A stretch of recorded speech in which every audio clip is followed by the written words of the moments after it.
Welcome back, welcome back. Fair use, fair use. So one of the most interesting parts of this Drake versus Kendrick beef, to me, has been how many of our hip-hop elders have come out low to medium key hating on it. In the past couple of weeks, we've seen Ed Lover, Just straight corny, son. Big Daddy Kane, It just wasn't exciting to me. Ice Cube, which is especially interesting, I don't really like seeing rappers beef. and the one that really set my timeline on fire, which was this, perhaps a tad bit dramatic post from Questlove. So as a certified old head myself who's been doing hip-hop radio since 1991, I'd like to speak to you today on behalf of my people. Because I did enjoy parts of this beef, and I think some of these guys like Ed Lover just weren't paying attention, but the other ones, I feel like I do understand. They were paying attention. Things have changed. And just like the Joker told Batman, it can never go back the way it was. There's no going back no more. And where they're coming from. And even Questlove, although I don't agree with what he said, I do think I kind of understand what he was feeling. So I'm just going to break down real quick what I did enjoy about this beef and what my rickety old head spirit had some questions about. I'm here to represent the artistry.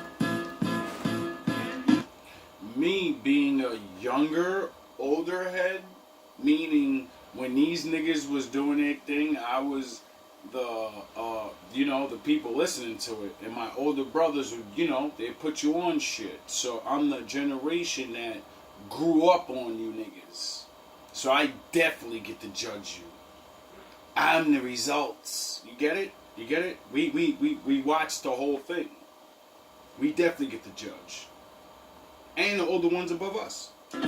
So first things first, obviously hip-hop is not dead because of this beef. If we're still here after 12 Tom McDonald albums, nothing is gonna kill us. Hip-hop will still be here, all beautiful and chaotic and containing multitudes, long after you and I are dead and gone. And this beef itself was many things at once. It was dark, it was grimy, it was a family dinner that descends into spiteful bickering until...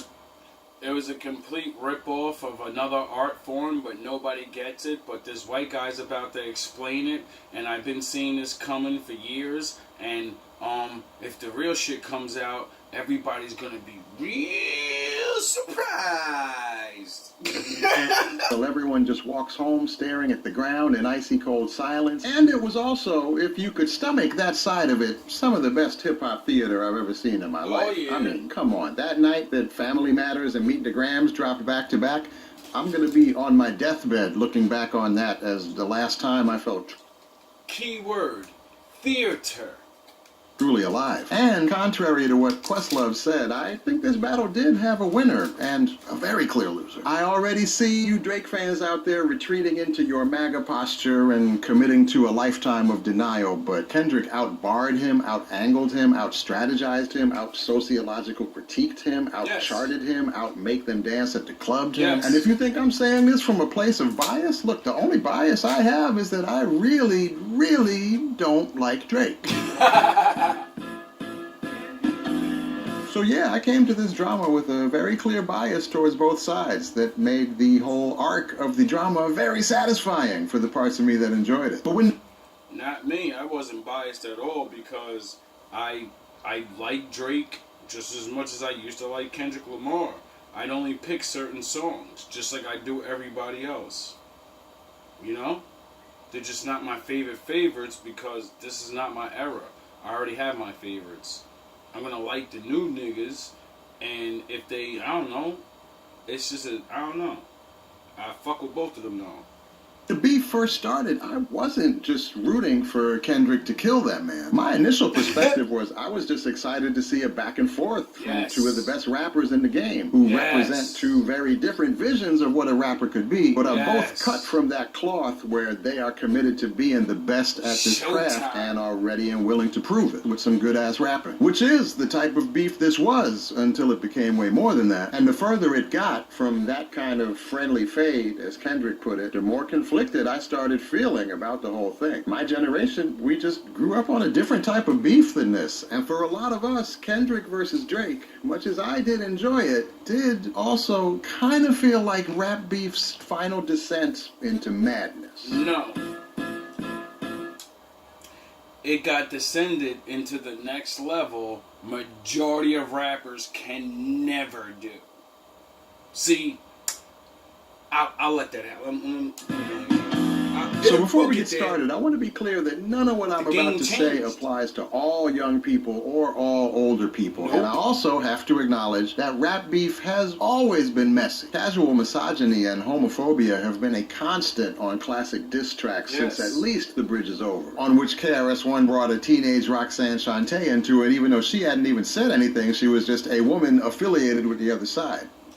Imagine that. A grown-ass man sees an artist that's on, like, alright, like 50 versus Ja, but 50 doesn't make diss songs to Ja, he makes diss songs to fucking the singer he had.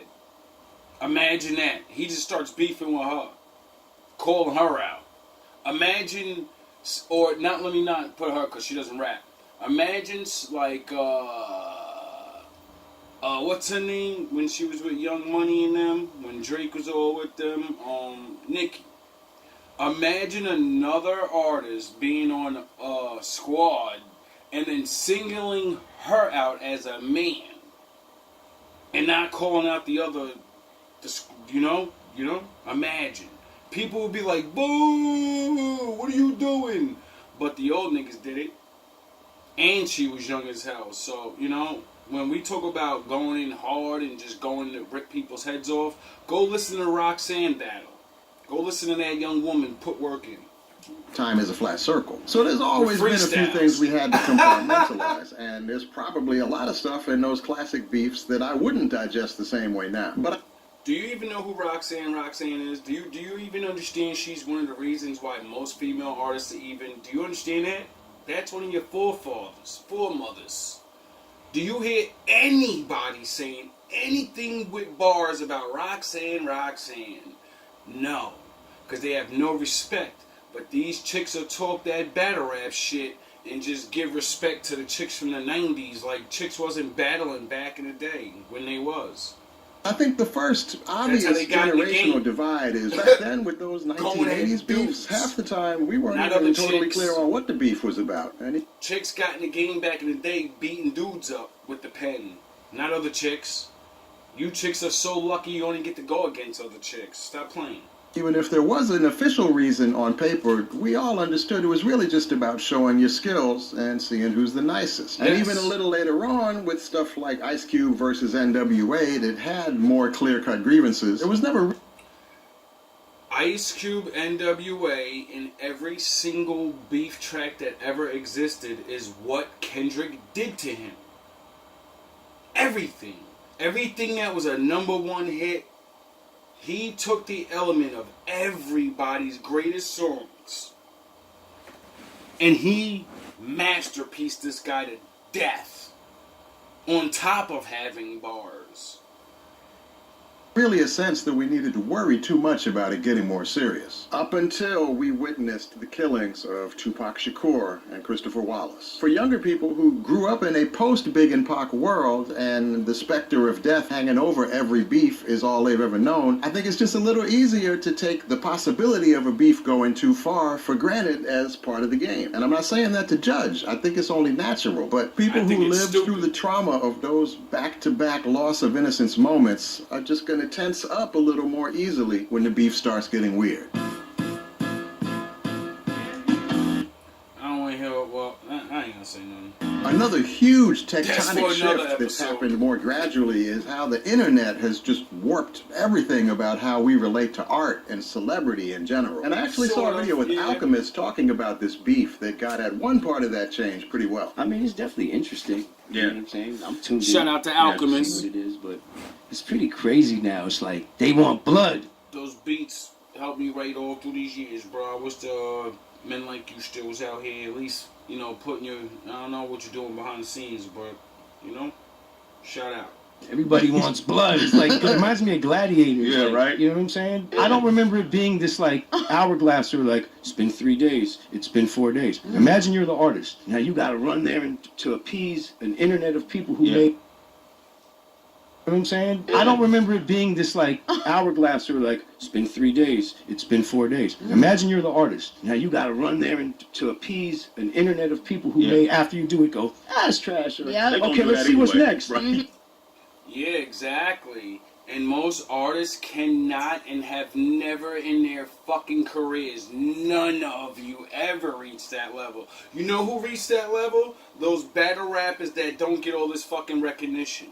All those URL battle rappers on Smack, they invented that style up. They invented I'm going to look up everything about you, and I'm going to go and find out personal things about you, and I'm going to end your career. You are done after battling me. You're done. You're done. And if people still let you battle, it's because there's not good enough dirt to destroy you. But it's a good enough dirt to let everybody know you're not the gorilla killer that you claim to be. So now you're going to have to change the way you rap. Now you have no choice. Every time you battle, I'm going to dismantle. If you say you got them flamers and I'm there, I'm going to bring up your high school pictures. If you really wasn't doing it, I'm going to prove it. And then you can never rap again unless you really go with the pen. Because once everybody sees you was a regular person, you wasn't palming flamers and all of that shit, we want to hear what else you got. Or if you try to say that shit again, everyone just boos you, and many of their careers got ended because of that. And, oh yeah, I forgot. In that battle, it got exposed that a battle rapper wrote Drake's old shit, and that's how he beat Meek Mills. So can you say the first person to bring in a battle rapping form of how to destroy these niggas was Drake? But he didn't do it himself. He brought one of the greatest that ever did it and took niggas the fuck out. Niggas wonder why it was so easy. Because he was going against a nigga that was already sharpened and had years. He had your whole career to look at. This is why these niggas don't like it. Because all of us that want to get in the game, yeah, we all watch this internet and we all know all y'all secrets and all the things that may be true, it may not be true, and we will blast you. So now a regular person that's not famous can decapitate a famous person, because what the fuck are you going to say against a non-famous person? You're broke? You're starving? Yeah, that's what makes dudes get the blickies and all this other shit. You know, they're living a life you claim. Do you get it? You get it? So it changes things forever. And now that people are starting to realize your favorite rapper really ain't your favorite rapper, we're going to start finding out these battle rappers have been getting paid. Right? I wonder how deep that rabbit hole goes. Was the whole show a shenanigan? Yeah, It's right. this constant gladiator, like, you know. Battle rap. So I'm listening. I'm Smack watching. After Jay-Z DVD. dropped Takeover, it took Nas 3 months to come back with Ether. But nowadays, if you go 2 weeks without giving the internet that next dopamine hit, you damn near lost already. The need to keep feeding that online appetite makes it so much easier for things to get weird a lot faster. And that's why Drake couldn't keep up. Because Kendrick watches battle rap. So does Drake. But Drake didn't expect a nigga to do some battle rap shit. Why? Because most battle rappers can't write that shit onto a beat. You can't do it to regular beats. You gotta do it to longer beats. Oh, that's kind of what Kendrick did to him. He didn't just do it on a normal rap beat. And what happened to him? It made it look like a really big show. It made it look like a nigga rapping and a nigga that's airing your ass out in multiple ways, giving all these different flows and all these, yeah, just like the battle rappers do every single fucking time they went up there. So much pressure to just keep escalating and less time to consider the ramifications of what you're doing. I feel like Drake might have done a couple of things differently if he had a little more time to think. And yeah, because he didn't. That was the strategy. That's the strategy. You think you're super nice, but you're going against somebody that's been plotting for a long time, and you're stupid enough not to have pen game loading people up. Loading up for dudes just in case when he caught your ass out all those years ago. That's why the old school rules is if you think you got beef with somebody, you better load the fuck up, bro. That you don't know what the fuck they plotting on. Oh well, that's my shit. I don't know about anybody else. That's the way I train myself because of the era of hit 'em ups and all that other shit, and watching battle rap, molding my raps to battle rap and normal rap. That's why I say I will fuck one of these niggas up. That's why I say thousands of rappers can't fuck with me. You can fuck with me on certain levels, probably. Anybody can, whatever. You make a better song, make this. You put 1,000 dudes in front of me, I guarantee you I'm clearing most of the room. Also, make sure he understood Kendrick's lyrics. Clear He the was room. building half a song around. You saying Kendrick said this? He didn't say that. But the biggest difference by far between the old days and this internet age is that back in the days, we really didn't know much about any of these rappers beyond what we heard in the music. And that meant there was only so much you could say about somebody if you did a diss track about them. And whatever you did say, we never really knew what was true or not. So we basically just listened to both sides talk their shit and decided whose shit talk we liked better. It was a nice, simple, low-stakes listening experience. No. Also, like I said, when we watch your career, nobody notices all of the little shiesty shit you be doing. Nobody notices how certain things get done, and then dudes write certain bars that goes over people's heads. And then that gives a professional rapper the chance to be like, I'm going to assassinate your whole career, dog. I see what you was really doing. I'm going to reveal how you really got on. I'm going to reveal how you really stole this dude's girl. Everybody raps about the same shit. Like I said, Kendrick's diss to him and Drake's diss to him. No one said nothing new, dog. No one.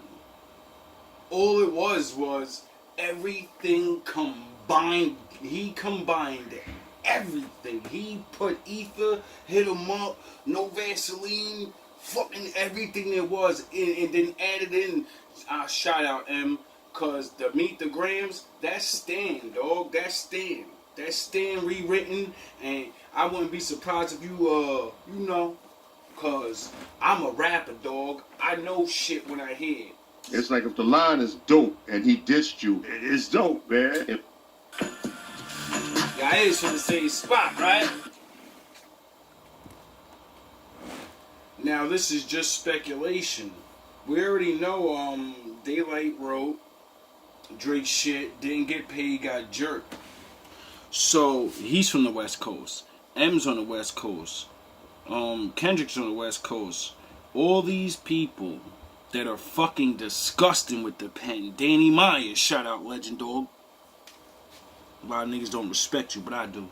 Anyway, so many dudes, and URL started over here, just like rap, in New York, and then it got popular everywhere else, So, you don't think like people gonna help each other to blow their side up because the new wave is about to come out, and if you don't get on that wave and you don't have these type of dudes behind you to help you with your pen game, your ass gonna get cooked. Battling people, I said stuff about people that ain't true, but it was funny as hell. You laughed. Niggas ain't gonna battle But no in more. this social media era, I that's guarantee you, not too many old niggas talking all that shit. I'm outside. I guarantee you, everybody go inside this summer and the winter. Ain't nobody gonna come outside no more. Because niggas ain't gonna know what's going on. You might say the wrong shit about the wrong person, and they got that formula. They know those people, and you gonna get barred the fuck up.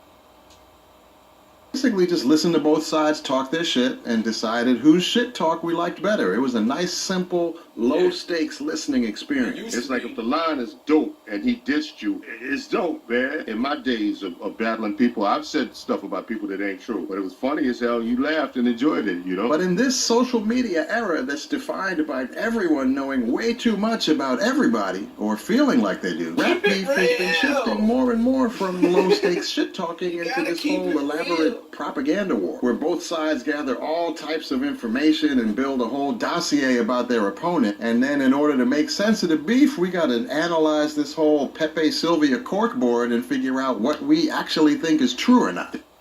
That is battle rap. See, most of you don't watch battle rap and all that, but I did.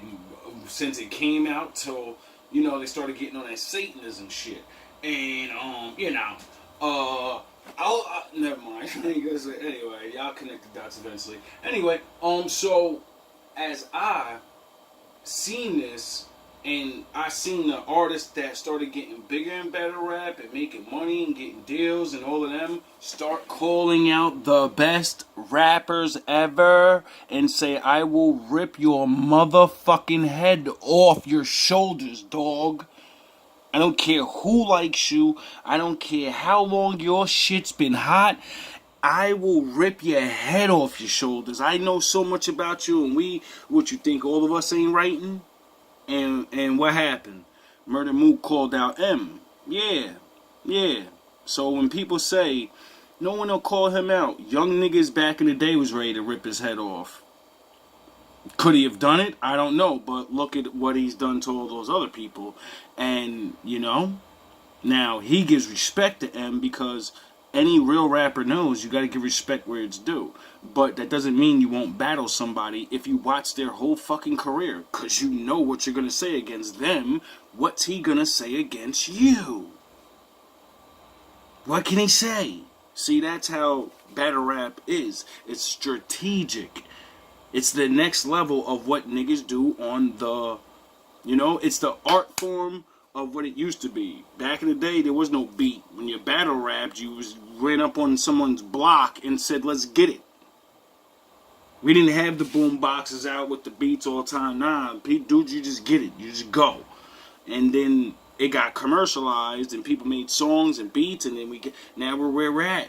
But that art form never went away. People forgot about it. And those men brought it back, and they got famous off it. And like I said, the game's about to change. It's not a competitive thing about who spit the better bars. It's a thing about fact-checking to see if this person told the truth. And compared to the old style of beef, that's just like a lot of work, man. That's a lot of stress. Especially when the contents of the dossier just keep getting darker and heavier with every beef. That's because black people like extreme violence, but we love fucking smart shit at the same time. It's an oxymoron. We like fucking intelligent dumb shit. Yin and yang, goddammit. We're gonna do it dumb, we're gonna do it really intelligent though. That's why niggas can't master rap. That's why niggas can't come in and just be the king. Because you gotta fucking live that type of life where you're on the fucking worst, but you're the fucking man. An oxymoron. You get it? It is what it is. Battle rap's a whole nother level of this shit. On that level with the acapellas of smack dudes, you automatically knew you're gonna watch it once, and you're gonna miss so many punchlines and so many bars and so many things that you're gonna watch it like 5 times. Because that's what it was meant to do. When rap first came out, everybody didn't understand slang words. All black people ain't the fucking same. We had to grow into what the fuck this shit is. It's not our culture. So when it started, everybody's talking all these fucking new words and talking about all this other shit and punchlines, and it's speech. Now you have to figure it out. That niggas is huddled around radios and, oh, what did he say? Yo, rewind that. Well, what did that mean? What did that mean? And the element of that is gone. The element of rap is gone. Making things up and making people have to figure it out. And which would make you, if you're a young kid, you don't know words. So now you gotta go fucking read. You gotta learn things to understand this stupid ass rap. It was a trick to make us get smarter. And that's why it's dumb bullshit now. Right before this, with Story of Adidon, set a clear standard that the way you really We win trick a beef now ourselves is not into just talking greatness. shit, but exposing some shit. And this one took us further than we've ever gone with using this game that was built for low-stakes shit-talking to have conversations that feel like they might be too heavy for this game to carry. No, it's too heavy for most artists to carry because y'all dirt has always been out here. And it's a rap. Once someone says anything and starts doing whatever, it's a rap. A lot of dudes will start taking dizzy dives. Dudes, you'll see a lot of dudes just opt out of battles, and everybody be like, why? Because he don't want to get his head knocked off. Your fame don't matter in a battle. All your raps and everything you did before does not matter in a battle. When you battle somebody, what you're going to do is the only thing that matters. Your status and who you are is what got you there. Your raps and all that shit, that's what got you there. Nobody gives a fuck about that shit. At that moment, you're all equal. You're there to prove it that you're not. Get it? So, when the battle rappers started getting this off, and, you know, it is what it is. You can go watch a battle rap right now. Go watch Smack URL. I don't really want to promote the shit because, like I said, it's really bad now. But go watch the old shit. Don't go watch the new shit. You know what I mean? It's just like rap now. It's watered down. All the dopest bars and dope shit been done, so everybody copies off it and copies off it. And you want to see Drake get his? You want to see a Drake? You want to see a Drake type battle? Go watch. What's Loaded Lux? Versus, I forgot it, Calico. And you'll see Kendrick Lamar in a Drake type battle. Except it's gonna be the reverse. It's gonna be the shiny nigga, the nigga that got the money, the nigga that's the bigger one, and versus another dude he's super hard, I'm from the streets, I'm for the streets, and all of that, right? And then you're going to watch someone get bodied.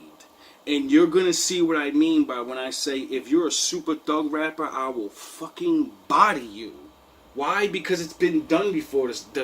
How to figure out how to body someone that's super hard and I'm only gangster. I'm going to go watch that battle and watch what he did to that. He nullified this nigga. And people still say he won. And if you watch the battle, really, until Loaded really started getting into the character and started doing his shit, he was fucking up in the beginning. Calico was winning, at least to me. But when he got on and he started doing exactly what he performed and it went all down the line, it was over. No matter how many rounds, Calico could have won 2 rounds back to back, no matter what that when he did what he did to him, it was fucking over. No matter what you said, no matter what you were gonna say, it's a fucking automatic reversal of your 2 rounds winning because he fucking picked him apart like a vulture. He sunned this nigga. Just like Kendrick did this nigga. But like I said, it's a reverse. It's a dude in a suit. He finally got up to his status. He's the man. And another dude's getting up there. And he's trying to call him out. And he brought the casket out. Literally on him. He literally brought a casket out on him. Imagine that. You're about to battle rap somebody. And they come out with like 20 people. And they're carrying a casket. You're out there in a white tee like, yo, what is going on? What is about to happen? This ain't fair. Get it? The things y'all seeing now, the type of shit y'all seeing now, ain't nothing new under the sun. Y'all gonna get used to it. Y'all gotta dissect these bars for man long in days and weeks. Everybody that watch battle rap and everything, we been dissected through this shit. We been already knew who was gonna win. We been already knew what was about to happen. As soon as we seen the puzzle pieces that was involved, I said, oh, it's over for him. It's a wrap. It's a wrap. You're about to get wrapped up with all the information that everybody already rapped about you. It's just now someone's going to do an ether to you, and a stand, and a this, and a that. He's going to